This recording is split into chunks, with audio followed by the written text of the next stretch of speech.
பல நாள், பல வருஷ வேலைய ஒரே நிமிஷத்துல முடிக்க ஹார்பிக் கூட இந்த பொருள சேர்த்து பாருங்க. இந்த வீடியோல லேடீஸோட கஷ்டமான வேலைய ஈஸியா முடிக்கிறதுக்கு நெறைய டிப்ஸ் இருக்கு. எல்லாமே டெய்லி லைஃப்க்கு ரொம்ப பயன்படும். Hello friends, welcome back to Nalini Manik cooking. Harpic கூட இந்த பொருள் சேருங்க. இனி உங்க வீடு எவ்வளோ பெருசா இருந்தாலும், எவ்வளோ உங்களுக்கு வேலை இருந்தாலும், நிமிஷத்துல பட்டு பட்டுன்னு முடிக்கலாம். அது என்னென்ன வேலைன்னு இந்த வீடியோல போய் பார்க்கலாம். இத செய்றதுக்கு நம்ம முதல்ல ஒரு துணி துவைக்கிற சோப் எடுத்துக்கலாம். புது சோப்பாக எடுத்துக்கோங்க. நீங்கள் துணி துவைச்சதெல்லாம் பயன்படுத்தாதீங்க. அப்படி பயன்படுத்தணும்னா சோப்பு நல்லா காஞ்சு போய் இருக்கணும். ஈரமில்லாத சோப்பை இந்த மாதிரி காய் சீவுறதுல நல்லா வச்சு துருவி எடுத்துக்கோங்க. நல்லா இது எந்த அளவு உங்களுக்கு தேவையோ அந்த அளவு எடுத்துக்கோங்க. இதில் மெஷர்மெண்ட்டுன்னு எதுவும் கிடையாதுங்க.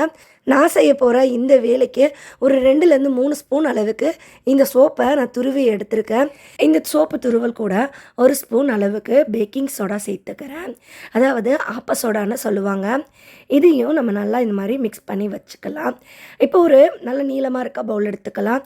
அதில் இந்த பொடிகளை அப்படியே சேர்த்துக்கோங்க. பொதுவாக துணி துவைக்கிற லிக்விடை விட துணி துவைக்கிற சோப்பு ரொம்ப பவர்ஃபுல்லாக இருக்கும். க்ளீன் பண்ணுறதுக்கு ரொம்பவே பெஸ்ட்டாக இருக்கும். இது கூட ஒரு சின்ன மூடி அளவு டெட்டால் சேர்த்துருக்கேன். 1 டம்ளர் தண்ணியை இது கூட நம்ம சேர்த்துக்கலாம். நம்ம குடிக்கிறதுக்கு யூஸ் பண்ணுற தண்ணி சேர்த்துக்கோங்க. உப்பு தண்ணி பயன்படுத்தாதீங்க. தண்ணி சேர்த்துட்டு நல்லா மிக்ஸ் பண்ணிவிடுங்க. சோப்புலாம் நல்லா மிக்ஸ் ஆகணும் அந்த தண்ணியில். இப்போ நம்ம இந்த ஸ்டேஜில் ஹார்பிக் எடுத்துக்கலாம். இந்த மாதிரி ஹார்பிக் ஒரு 2 ஸ்பூன் சேர்த்துக்கோங்க. நான் ஒரு 2 ஸ்பூன் அளவுக்கு துணி துவைக்கிற சோப் எடுத்திருக்கேன். அதுக்கு இந்த அளவு ஹார்பிக் கரெக்டாக இருக்கும். நீங்கள் இன்னும் கொஞ்சம் எக்ஸ்ட்ரா சோப் பவுடர் சேர்க்குறீங்கன்னா ஹார்பிக்கோட அளவையும் அதிகப்படுத்திக்கோங்க. இப்போ இதை நல்லா கலந்து ரெடி பண்ணுங்கள். இந்த மாதிரி இது நல்லா பொங்கி வரும். இந்த நுரைப்புத்தன்மை கொஞ்சம் நேரத்துலையே நல்லா அடங்கி இந்த மாதிரி தண்ணி போல் கிடைக்கும். அந்த ஸ்டேஜில் இன்னும் ஒரு டம்ளர் அளவுக்கு எக்ஸ்ட்ரா தண்ணி சேர்த்துக்கோங்க. பொதுவாக ஹார்பிக்கை டைரெக்டாக யூஸ் பண்ணோன்னா அதோட நெடி ரொம்ப ஸ்ட்ராங்காக இருக்கும். நம்மளால் அதை பயன்படுத்தும் போது ரொம்பவே பயமாகவும் இருக்கும். இந்த மாதிரி ஹார்பிக்கை நீங்கள் டைல்யூட் பண்ணும்போது நம்ம டாய்லெட் இல்லாத க்ளீனிங் வேலைகள் நிறைய விஷயத்துக்கு யூஸ் பண்ணலாம். அது என்னென்னு இந்த வீடியோவில் பார்க்க போகிறோம். நான் ரெடி பண்ண இந்த லிக்விடை இந்த மாதிரி ஒரு பாட்டிலில் ஊற்றி வச்சுக்கிறேன். இது நம்ம எப்பப்போ தேவையோ அப்பப்போ யூஸ் பண்ணலாம். இந்த லிக்விட் யூஸ் பண்ணி உங்களோட கஷ்டமான வேலைகளை எப்படி ஈஸியாக முடிக்கலான்னு பார்க்கலாம். அதில் நான் சொல்ல போகிற முதல் ஐடியா, அழுக்கான கால் மிதியடியை கையே வைக்காமல் ரொம்ப ஈஸியாக எப்படி துவைக்கலான்னு இப்போது நம்ம பார்க்க போகிறோம். நம்ம வீட்டில் இருக்கிற மேட்டெல்லாம் எவ்வளோ அழுக்காக இருந்தாலும் அதை இந்த மெத்தடில் நீங்கள் ரொம்ப ஈஸியாக க்ளீன் பண்ணலாம். இதை செய்கிறதுக்கு ஒரு டப் இல்லை பக்கெட்டில் நல்லா சூடான தண்ணி எடுத்துக்கோங்க. தண்ணி நல்லா சூடாக இருக்கணுங்க. இந்த மாதிரி சூடான தண்ணியில் நம்ம எடுத்து வச்சுருக்கிற ஹார்பிக் கலந்த இந்த லிக்விடை கொஞ்சமாக சேர்த்துக்கோங்க. நீங்கள் எத்தனை மேட் எடுக்கிறீங்களோ அதுக்கு தகுந்த மாதிரி இந்த லிக்விடை நீங்கள் சேர்த்துக்கலாம். நம்ம எடுத்துருக்கிற மேட் நல்லா மூழ்கிற அளவுக்கு தண்ணி இருக்கணும். இப்போ இந்த மேட் எல்லாத்தையும் ஒன்று ஒன்றா இந்த தண்ணியில் முக்கி வச்சுக்கோங்க. உங்கள் வீட்டில் இந்த மாதிரி வைப்பர் அப்படி இல்லைன்னா மாப் குச்சி எது இருந்தாலும் எடுத்துக்கோங்க. அந்த குச்சி யூஸ் பண்ணி நல்லா இந்த மாதிரி ப்ரெஸ் பண்ணுங்கள். நீங்கள் கை போடணுன்னு எந்த அவசியமும் இருக்காது. தண்ணியும் சூடாக இருக்கும். இது ஹார்பிக் கலந்த லிக்விடு கூட. அதனால நம்ம கை இதில் பயன்படுத்தணுங்கிற அவசியம் கிடையாது. இந்த தண்ணியில் மேட் ஒரு 5 நிமிஷம் ஊற விட்டுட்டு இந்த மாதிரி ஒரு நல்ல நீளமான தடிமனான குச்சி யூஸ் பண்ணி நல்லா அந்த மேட் எல்லாத்தையும் குத்தி விடுங்க. மேட்டை நீங்கள் இந்த மாதிரி ப்ரெஸ் பண்ணி குத்தும்போது மேட்டில் இருக்கிற அந்த அழுக்கு எல்லாம் வந்துடுங்க.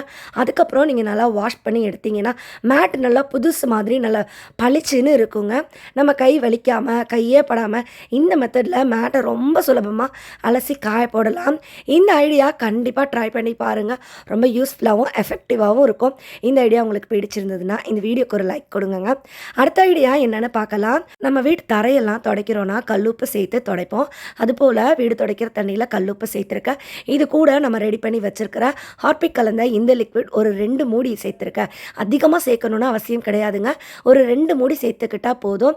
இந்த லிக்விட் ரொம்ப பவர்ஃபுல்லாக இருக்கும். நீங்கள் மாதம் ஒரு முறை அப்படி இல்லைனா 15 நாளைக்கு ஒரு முறை இந்த லிக்விட் பயன்படுத்தி உங்கள் வீட்டு தரை டைல்ஸ் எல்லாம் துடைங்க. இதனால் தரையில் அழுக்கு கரையெல்லாம் இருக்காது. சில பேர் வீடுகளில் கரப்பாம்பூச்சி பல்லி எல்லாம் ரொம்ப தொல்லை பண்ணும். அப்படிப்பட்டவங்க நீங்கள் இந்த மாதிரி வீடு துடைக்கும் போது உங்கள் வீட்டுக்குள்ளே கரப்பான்பூச்சி, எறும்பு, பல்லி போன்ற பூச்சி தொல்லையும் இருக்காதுங்க. இதோட ஸ்மெல்லுக்கு நம்ம வீட்டுக்குள்ளே எந்தவித பூச்சியும் இருக்காது. நல்லா இந்த லிக்விட் பயன்படுத்தி உங்கள் வீட்டு மூளை முடுக்கு எல்லாமே நீங்கள் தொடச்சி எடுங்க. இதோட வாசனைக்கு எந்தவித பூச்சி போட்டும் உங்கள் வீட்டுக்குள்ளே வரவே வராது. இந்த லிக்விட் யூஸ் பண்ணி உங்கள் வீட்டு வாசல், கார் பார்க்கிங் ஏரியாலாம் தெளிச்சிங்கன்னா தவளை, எலி, பல்லி, பாம்பு போன்ற பூச்சி தொல்லையும் இருக்காதுங்க. இந்த மாதிரி நம்ம வீட்டில் சிங்க்குக்கு அடியில் இருக்க ஏரியாவில் இந்த லிக்விட் பயன்படுத்தி தொடச்சி வைக்கும்போது அந்த இடத்துல எந்தவித கெட்ட வாடையும் இருக்காது. இதனால கரப்பாம்பூச்சி போன்ற பூச்சிகளும் நம்ம கிச்சனுக்குள்ளே வராதுங்க. இந்த லிக்விடை இந்த மாதிரி நீங்கள் மாதம் ஒரு முறை பயன்படுத்தி வீடு தொடச்சி பாருங்கள். உங்கள் வீடு பல வருஷத்துக்கு க்ளீனாக மெயின்டைன் ஆகும். அடுத்தது இந்த மாதிரி ஒரு கேரி பேக் எடுத்துக்கோங்க. இந்த கேரி பேக்கில் நம்ம எடுத்திருக்க இந்த லிக்விட் ஒரு 3 மூடி அளவு சேர்த்துக்கோங்க. பொதுவாக நம்ம வெள்ளை கலரில் மாப்பெல்லாம் பயன்படுத்தணும்னா வீடு துடைக்க அந்த மாப்போட கலர் அப்படியே மாறிக்கிட்டே இருக்கும். இதை அவாய்ட் பண்ணுறதுக்கு வீடு துடைச்ச பிறகு இந்த மாப்பை இந்த கவருக்குள்ளே வச்சுடுங்க. ஏற்கனவே இதில் ஹார்பிக் கலந்த லிக்விட் ஊற்றிருக்கும். மாப் போட்டுட்டு இது கூட நல்லா 1 கப் அளவு தண்ணி ஊற்றிக்கோங்க. மாப்போட அந்த கிளாத் மூழ்கிற அளவு தண்ணி ஊற்றிக்கோங்க. அந்த கேரி பேக்கை மாப்போட குச்சியோட சேர்த்து நல்லா இந்த மாதிரி கீழ் நோக்கி தட்டி கொடுங்க. நல்லா ஒரு 2 நிமிஷம் போல் இந்த மாதிரி தட்டி எடுங்க. பொதுவாக வீடு துடைக்கிறோன்னா அன்னைக்கு லேடிஸ்க்கு நிறைய வேலை இருக்குங்க. வீடு துடைக்கிறது, மேட் அலசுறது, இந்த மாதிரி மாப் அலசுறதுன்னு நிறைய வேலை இருக்கும். இந்த லிக்விட் ரெடி பண்ணிட்டீங்கன்னா நீங்கள் நிறைய வேலை செஞ்சாலும் கொஞ்சம் கூட உங்களுக்கு கஷ்டமே தெரியாது. ஏன்னா இந்த லிக்விட் யூஸ் பண்ணுறதுனால ரொம்ப அழகாக, ரொம்ப எளிமையாக நம்ம க்ளீன் பண்ணலாம். மாப்பெல்லாம் நீங்கள் இந்த மாதிரி மெயின்டைன் பண்ணும்போது எவ்வளோ வருஷம் ஆனாலும் புது மாப் மாதிரி இருக்குங்க. அந்த வெள்ளை கலருங்கிறது கலர் மாறாமல் அப்படியே புதுசு போல் மெயின்டைன் ஆகும். இந்த ஐடியா உங்களுக்கு பிடிச்சிருந்ததுன்னா வீடியோவை உங்கள் ஃப்ரெண்ட் அண்ட் ரிலேட்டிவ் கூடயும் ஷேர் பண்ணிக்கோங்க. இப்போ நம்ம அடுத்த ஐடியா பார்க்கலாம். மாப்பெல்லாம் அலசின பிறகு இந்த கவர் உள்ள இந்த லிக்விட் அப்படியே இருக்குங்க. இந்த லிக்விடை நீங்கள் பாத்ரூமில் அப்படியே ஊற்றலாங்க. இதை யூஸ் பண்ணி டைல்ஸ் க்ளீன் பண்ணலாம். அப்படி இல்லைனா இந்த மாதிரி டாய்லெட்டோட அந்த ஷீட் உள்ள ஊற்றலாம். இந்த லிக்விடை ஊற்றிட்டு ஒரு 5 நிமிஷம் ரெஸ்ட்டில் விட்டுட்டு எப்பயும் போல் டாய்லெட்டை நல்லா க்ளீன் பண்ணி பாருங்கள். கையோட நம்ம வீட்டு டாய்லெட்டும் பலன்னு மின்னுங்க. இப்போ நம்ம அடுத்த டிப் பார்க்கலாம். நம்ம வீட்டு கிச்சனில் பாத்திரம் தேய்க்கிற சிங்கில் தண்ணி சில நேரம் ரொம்ப ஸ்லோவாக போகும். சில நேரம் தண்ணியே போகாமல் பிளாக் ஆகிடும். இந்த மாதிரிலாம் ஆகாமல் தண்ணி எப்பயும் க்ளீனாகவும் ரொம்ப ஃபாஸ்ட்டாகவும் வெளியில் போகிறதுக்கு இந்த ஐடியா ட்ரை பண்ணுங்கள். இந்த மாதிரி அந்த சிங்கோட ட்ரைனர் பகுதியில் கல்லுப்பு நல்லா ஒரு கை நிறைய போட்டுக்கோங்க. இப்போ இதில் நம்ம ரெடி பண்ணி வச்சுருக்க இந்த ஹார்பிக் லிக்விடை இந்த சிங்க் ஏரியா ஃபுல்லாக சுற்றி ஊற்றி விடுங்க. கொஞ்சமாக அந்த ட்ரைனர், அதாவது அந்த சிங்க் ஓட்டை வழியாக அந்த உப்பு மேலேயும் ஊற்றி கொடுங்க. இது ஊற்றிட்டு நல்லா இந்த மாதிரி க்ளீன் பண்ணி எடுத்துடுங்க. சிங்க் ஏரியாவில் இந்த லிக்விட் நமக்கு 2 விதமான வேலை செய்யுங்க. ஒன்று, நம்ம சிங்கை எப்பயுமே பிளாக் ஆகாமல் பார்த்துக்கும். இன்னொரு விஷயம், உங்களோட இந்த மாதிரி சிங்க், அதாவது பாத்திரம் தேய்க்கிற தொட்டி எவ்வளோ அழுக்காக கரை படிஞ்சு பார்க்க டல்லாக இருந்தாலும் இந்த மெத்தடில் செய்யும்போது புதுசாக மாறுங்க.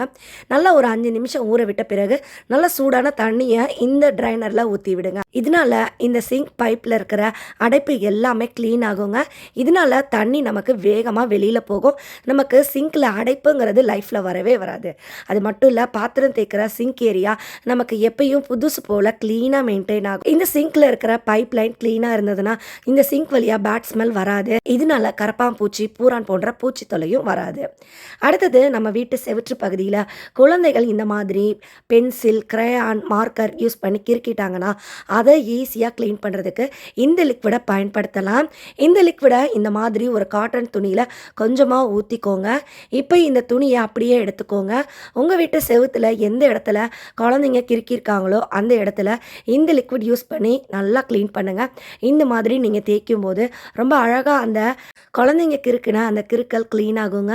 அது மட்டும் இல்லை, செவுத்தில் நம்ம கைப்பட்ட அழுக்கு, கரைகள் இருந்தாலும் அந்த இடத்தையும் இந்த லிக்விட் ரொம்ப அழகாக க்ளீன் பண்ணும். வாடகை வீட்டில் இருக்கவங்களுக்கு கண்டிப்பாக இந்த ஐடியா தேவைப்படும். தெரிஞ்சுக்கோங்க, ட்ரை பண்ணியும் பாருங்கள். நான் இப்போ இந்த மாதிரி ஒரு பெரிய அகலமான பாத்திரத்தில் வெதுன்னு தண்ணி எடுத்துருக்கேன். இந்த தண்ணியில் இந்த ஹார்பிக் கலந்த லிக்விடை கொஞ்சமாக சேர்த்துக்கிறேன். வெள்ளை துணிகள் தொடர்ந்து யூஸ் பண்ணும்போது அந்த வெள்ளை துணிகளோட கலர் மங்கி போயிருக்குங்க. அப்படிப்பட்ட வெள்ளை துணிகள், வெள்ளை டவல், வெள்ளை ஷர்ட்டு, வெள்ளை சாக்ஸ்னு உங்கள் வீட்டில் எந்த வெள்ளை துணிகள் இருந்தாலும் இந்த லிக்விடில் கொஞ்சம் நேரம் ஊற வச்சுட்டு அதுக்கப்புறம் துவைச்சு பாருங்கள். எவ்வளோ பழைய மங்கி போன வெள்ளை துணியாக இருந்தாலும் நல்லா புதுசு போல் நமக்கு மாறிடுங்க. குழந்தைங்களோட பழைய வெள்ளை யூனிஃபார்ம், யூனிஃபார்ம், குழந்தைங்களோட சாக்ஸுன்னு வெள்ளை கலர் துணிகள் மங்கி போனால் கண்டிப்பாக இதை ட்ரை பண்ணுங்கள். இன்றைக்கி வீடியோ யூஸ்ஃபுல்லாக இருக்கும்னு நினைக்கிறேன். நான் சொன்ன மாதிரி ஹார்பிக் கூட இந்த பொருட்கள் கலந்து இந்த மாதிரி நீங்கள் ட்ரை பண்ணுங்கள். உங்கள் வீடு, கிச்சன், பாத்ரூம்னு எல்லாமே நிமிஷத்தில் பளிச்சுன்னு ஆகும். இந்த வீடியோ பிடிச்சிருந்ததுன்னா லைக் பண்ணுங்கள், நிறையா பேர் கூட ஷேர் பண்ணுங்கள், நம்ம சேனலையும் சப்ஸ்கிரைப் பண்ணிக்கோங்க. நான் மறுபடியும் உங்களை அடுத்த ஒரு சூப்பரான வீடியோவில் சந்திக்கிறேன். அது வரைக்கும் பாய் ஃப்ரெண்ட்ஸ், தேங்க்ஸ் ஃபார் வாட்சிங்.